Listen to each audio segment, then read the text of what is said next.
What is going on, everybody? It's Seth back with another video, and as you can see, I'm going to be working on my car again, my CG6 Accord, and I got adjustable control arms to fix the problem like I mentioned in the last video with the frame being bent and all that. Yeah, so my buddy Jordan's coming over, that car guy Jordan, shout him out. Y'all go watch his videos. So yeah, we're going to go ahead and get started on fixing this car. Seen my last video, if you look, I do have quite a bit of camber on its back tire, and it's towed, so the tire's like this. Actually, the tire's like that, so the tire's towed out a little bit and all. But yeah, I got to get this car fixed. I have to fix it today and wash the car so I can drive it to work, because the stupid tail Dodge pickup transmission said bye-bye. And we actually got this 89 GMC running. It's got a 350 small block in it. It had a blown head gasket, and we actually just finally got it running after like 3 years.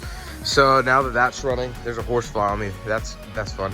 But now that that's running, it's time to finally get this thing up on the road. It's been like 2 weeks since like the last video on this car. So yeah, let's go ahead and get straight into it. All right, now that I'm back inside the house, I wanted to go ahead and show you. This is the original control arm that came on the car. This is the one that it took so long to get off that didn't fix anything. So that's what's left of the original bushing and all. We had to cut it off with the grinder. But these are the adjustable control arms that I got. These are Moog adjustable control arms. They're actually really nice control arms. As you can see, they got this kind of like turn thingy in the middle. These nuts that lock it tight and all.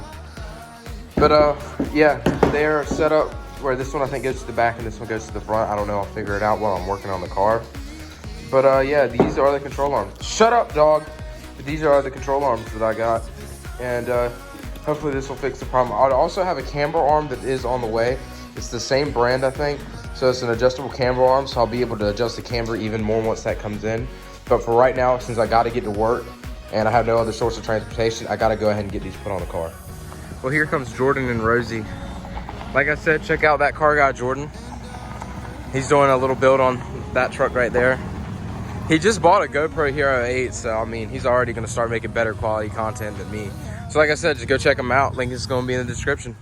So as you can see here, this is the original, well, this isn't the original. This is the control arm we put up there that we had so much problem with.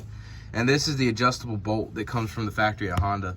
And as you can see, it is adjusted all the way out, but the tire, well, like this, it doesn't look cambered, but it's cambered out. And something's still bent in.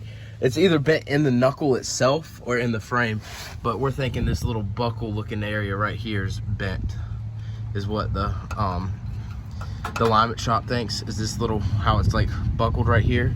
They think it's just slightly buckled enough that it's moving this tire. So what we're gonna do is put adjustable control arms, that way we can adjust this in and out to fix the camber and toe issue. But yeah, this is what's stock, these two bars, and this is what we're replacing. I got the first control arm out, and literally this bolt cost $40 at Honda. This was the big problem last time, is the bolt was actually like welded through here to the actual like metal bushing in here. This is like a metal bushing, and from the arm like moving back and forth like this while driving down the road, it had pretty much welded this bolt to the bushing. But it's only been up on the car for about 100 miles or so. So taking it out, I literally could just like poke it out with my finger and push the bolt out, which is so much nicer than having to grind off and pay 40 bucks for a new bolt. But now that that's out, we got this arm out, and now I'm trying to put the new one in. And in order to put the new one in, you have to like adjust the tire and all.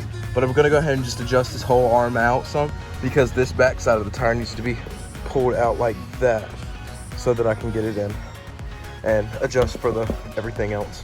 So I went ahead and done the back one, and as you can tell, I've towed it in too much now, but that's a good sign of showing that I might be able to adjust it enough.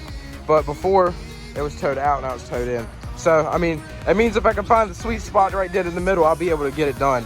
I can't align it myself, but I can eyeball align it as much as I can, so hopefully that'll work. The bolt right there that Jordan's trying to get out right now is just not coming out.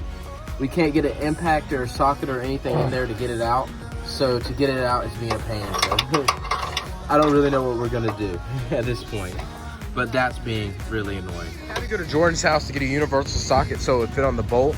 And as I'm pulling up here, Jordan has this really old Nissan truck that's kind of cool. So it's got like a little bit of rust right there and all. But the problem is it's a manual. Like if you look in here, you can see It's a manual trans and all, and he used to drive it a little bit, but it's really, really old and the transmission's messed up. But he's thinking about doing a YouTube series on it. So if you're watching this right now, like if you've gotten this far in the video, first of all, thanks. But second of all, just put, if you want to see, just like put, like, I want to see the Nissan in the comment section. And if you want to see the Nissan get fixed, I will force Jordan to fix this Nissan. I'm telling them, if they put in the comments, if they've watched this far of the video, they put in the comments, I want to see the Nissan, or I want the Nissan, I'm going to force you to have to fix this truck up. Right now it's for sale, but... It'll crank right over. I cranked it up the other day. Yeah, we should make it shoot flames. They don't know about that, though. This bad boy shoots fireballs. I need to do the floods and synchronize it. It'll drop the transmission. Who cares? It shoots fireballs. That's what my dad's going to push it over there for and get it out the way. But I mean, which would you rather have, Rosie or the Nissan? Becky. Becky? Becky. So if I rip this bad boy open, I got an adjustable camber arm. So this may be my saving grace right here to fix the camber issue. I've already got the toe issue pretty much fixed, but the camber issue is still a thing. So this adjustable camber arm, if I can figure out a way to put it in really fast, it might be able to save me, because I have to go to work in, I think, about 2 hours. So it's nice. And it came with 2, so that's 10 more horsepower. 10 more horsepower, and it's camber, so I can throw camber up here too, and I could be the ultimate Honda guy. Y'all don't understand how crazy this is right now, bro. This is plus 10 horsepower. Plus 10 whole horsepower, bro. I don't even know what I'm gonna do with myself. I don't even know where to put it at. Ew. I had to put it on the top of the windshield. That way all the yee boys with the trucks could see it and their lift freaking pickups. But now you look at it just like SPC performance. And now I have my friend over here doing manual labor. But yeah, that's plus 5 horsepower, so we're good to go now. Each sticker's plus 5, remember that. If you want to go fast, don't worry about turbos, superchargers, nitrous, none of it. Just add stickers. Trust me, it works. It adds aerodynamics and horsepower. It doesn't worry about torque though. Torque doesn't factor stickers. It's just horsepower and aerodynamics. He's dropping stuff. Removing this took a little bit. We had to take a big breaker bar. If you Jordan's sitting on it, he's probably gonna send me the footage of me trying to break it loose, but I actually did break it loose with the big breaker bar. So now we just got to get this piece on, and then you can just take that all off, and then that's your stock camber arm.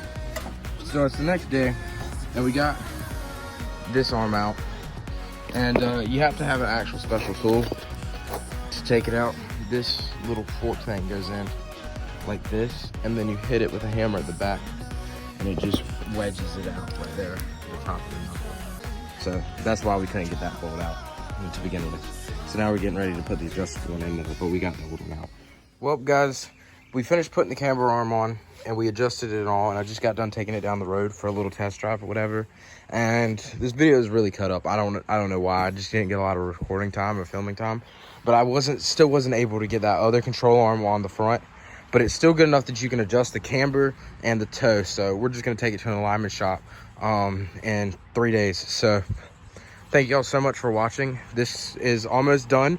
The car's almost roadworthy, and I highly suggest checking out Moog Performance for suspension needs. If you want to add camber or anything to these cars, Moog is the way to go. I think their stuff was really easy, really simple to install, and it was really easy to adjust, and it adjusts a lot. So just go ahead and check them out. Thank y'all for watching.